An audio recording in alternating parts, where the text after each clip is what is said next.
یہ قرآن ایک بابرکت کتاب ہے جسے ہم نے آپ صلی اللہ علیہ وسلم پر نازل کیا تاکہ لوگ اس پہ غور اور فکر کریں اور تاکہ اہل فہم اس سے نصیحت حاصل کریں۔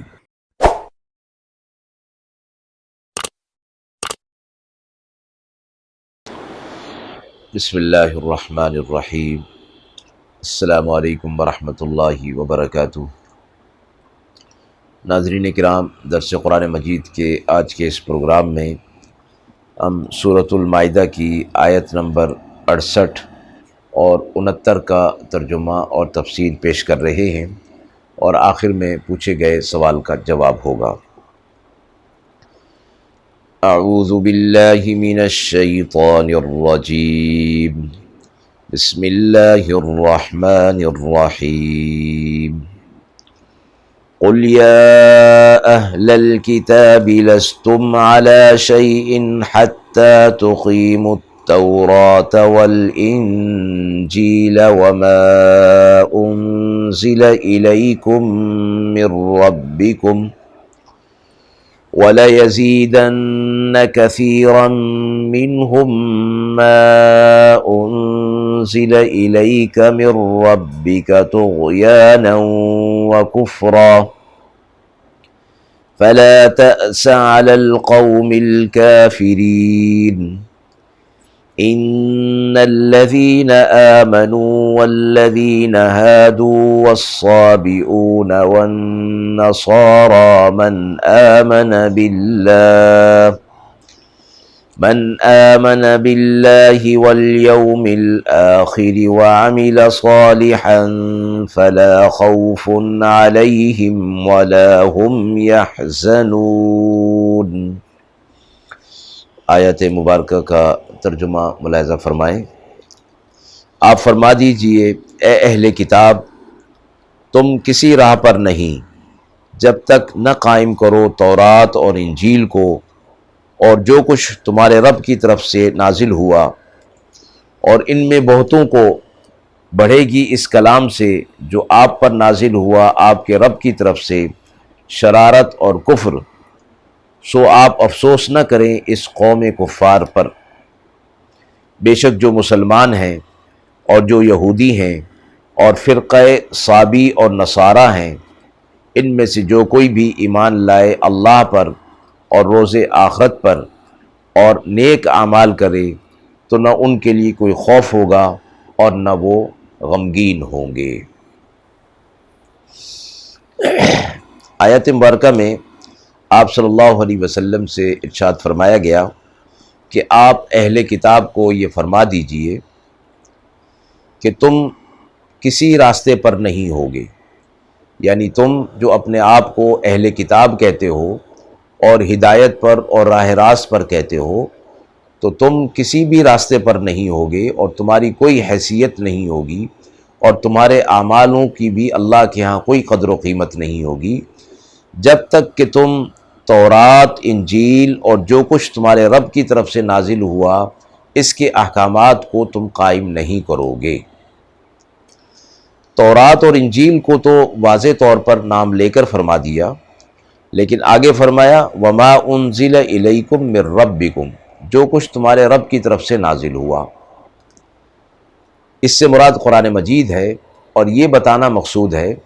کہ تم اہل کتاب اپنے آپ کو یہ کہتے ہو کہ ہم حق پر ہیں، ہدایت پر ہیں، اور تورات اور انجیل اللہ کی طرف سے کتاب ہے، تو یہ جو قرآن مجید آپ صلی اللہ علیہ وسلم تمہارے سامنے پیش کر رہے ہیں یہ بھی تمہارے رب ہی کی طرف سے نازل کیا ہوا ہے۔ اور فرمایا کہ آپ ان میں سے بہت ساروں کو دیکھیں گے کہ اس کلام کی وجہ سے ان کی شرارت اور ان کا کفر جو ہے وہ بڑھے گا، یعنی اس کا جب انکار کریں گے تو کفر کے اندر وہ ترقی کر جائیں گے۔ تو آپ صلی اللہ علیہ وسلم کو تسلی دی گئی کہ آپ ان پر افسوس نہ کریں، یہ اپنی ہی بغاوت کی وجہ سے اور کفر کی وجہ سے یہ لوگ کفر کے مقام پر آ گئے ہیں اور یہ لوگ ذلت اور رسوائی کے اندر پڑ گئے ہیں۔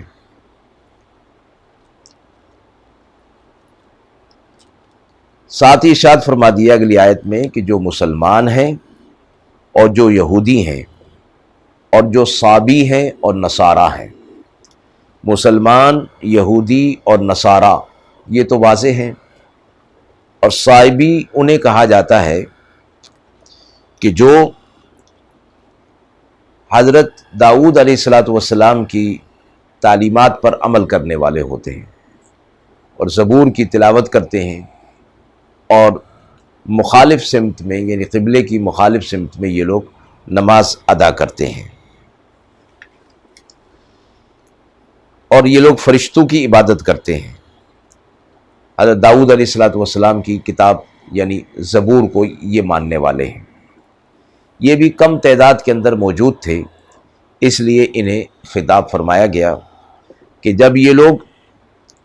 ایمان لے آئیں گے اور عمل صالح کریں گے، اللہ پر، یوم آخرت پر ایمان رکھیں گے، تو پھر ان کے لیے نہ کوئی خوف ہوگا اور نہ یہ غمگین ہوں گے، نہ آخرت کا خوف ہوگا اور نہ دنیا کا انہیں کوئی خوف ہوگا۔ تو اللہ تبارک و تعالی ان پر وسعت پیدا فرما دیں گے اور انہیں ان کے گناہوں کو بخش دیں گے۔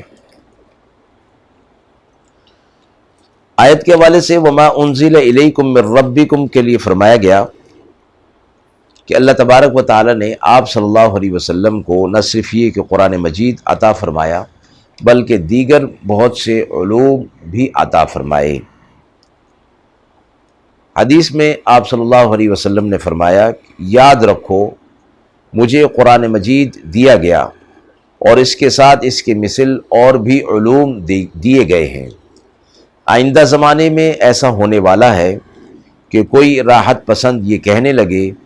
کہ تمہیں صرف قرآن کافی ہے، جو اس میں حلال ہے صرف اس کو حلال سمجھو، اور جو اس میں حرام ہے اسے حرام سمجھو۔ حالانکہ حقیقت یہ ہے کہ جس چیز کو اللہ کے رسول نے حرام ٹھہرایا وہ بھی ایسی ہی حرام ہے جیسے اللہ تعالیٰ کے کلام کے ذریعے حرام کی ہوئی اشیاء ہوتی ہے۔ قرآن مجید میں آپ صلی اللہ علیہ وسلم سے متعلق یہ فرمایا گیا، وَمَا يَنطِقُ عَنِ الْهَوَىٰ، یعنی آپ صلی اللہ علیہ وسلم اپنی طرف سے کوئی بات نہیں کہتے، ان هو الا وحی یوحیٰ، بلکہ آپ صلی اللہ علیہ وسلم کی طرف سے جو بات بھی ہوتی ہے وہ اللہ کی طرف سے وحی ہوتی ہے۔ تو اللہ تعالیٰ نے آپ صلی اللہ علیہ وسلم کو جو علوم دیے اس کے ذریعے سے بھی آپ صلی اللہ علیہ وسلم نے قرآن مجید کے احکامات کو ارشاد فرمایا اور ان کی تشریحات فرمائی ہیں۔ آیت کے حوالے سے سوال پوچھا گیا ہے کہ یہود و نصارہ کو تورات، انجیل اور قرآن پر عمل کرنے کی ہدایت دی گئی ہے، تینوں پر عمل کیسے ممکن ہوگا؟ ارشاد فرمایا گیا آیت نمبر 68 میں کہ جب تک وہ لوگ یہود و نصارہ تورات، انجیل اور جو کچھ ان کے رب کی طرف سے ان کی طرف نازل ہوا اس پر قائم نہیں ہوتے، ان کے اعمال اللہ کے ہاں مقبول نہیں ہیں۔ تو فرمایا گیا کہ یہود و نصارہ کو تورات اور انجیل اور قرآن کے تینوں احکامات پر عمل کرنے کی ہدایت کی گئی ہے، حالانکہ ان میں سے بہت سے احکامات منسوخ ہو چکے۔ تورات کے احکامات منسوخ ہوئے اور انجیل کے اندر ان کو منسوخ ذکر کیا گیا، اسی طرح تورات اور انجیل کے اندر بہت سے احکامات کو منسوخ کر کے قرآن مجید میں ان کو منسوخ قرار دیا گیا۔ تو فرمایا کہ جب پچھلی کتاب کے احکامات کو منسوخ کر دیا جائے اور نئے احکامات اگلی کتاب کے اندر مذکور کر دیے جائیں تو پھر وہی قابل عمل ہوا کرتی ہے۔ تو تینوں کتابوں پر عمل کرنے سے مراد یہ ہے کہ جب تک تورات موجود تھی تو اس پر عمل ہوتا رہا، پھر جب انجیل آئی تو پھر تورات کے بعض احکامات کو منسوخ کر دیا گیا، اور پھر جب قرآن مجید آیا تو تورات اور انجیل کے بعض احکامات کو منسوخ کر دیا گیا اور بعض احکامات کو بعینی ہی اسی طرح قرآن مجید کے اندر رکھا گیا۔ تو اب قرآن مجید پر عمل کرنا ہوگا، منسوخ شدہ احکامات پر عمل کرنے کا تقاضا نہیں فرمایا گیا۔ تو تینوں پر پھر یہ عمل ہوگا۔ تو جس شخص نے قرآن مجید پر عمل کر لیا، اس نے تورات، انجیل اور زبور پچھلی تمام کتابوں پر عمل کر لیا، اس لیے کہ ان کے احکامات کا تسلسل قرآن مجید کے اندر جاری اور ساری ہے۔ البتہ اللہ رب العزت کی طرف سے جو حکمت، جو شریعت کے بعض احکامات کو منسوخ کر دینا اور بعض کو نئے احکامات سے تبدیل کر دینا اور بعض احکامات کو اسی طرح بعینی ہی مقرر کر دینا، یہ اللہ تعالیٰ کی طرف سے حکمت پر مبنی ہے۔ تو تینوں پر عمل اس حوالے سے کہ جب وہ لوگ قرآن پر عمل کریں گے تو پھر ان کی پچھلی کتابوں پر بھی عمل ہو جائے گا۔ وآخر دعوانا ان الحمد للہ رب العالمین۔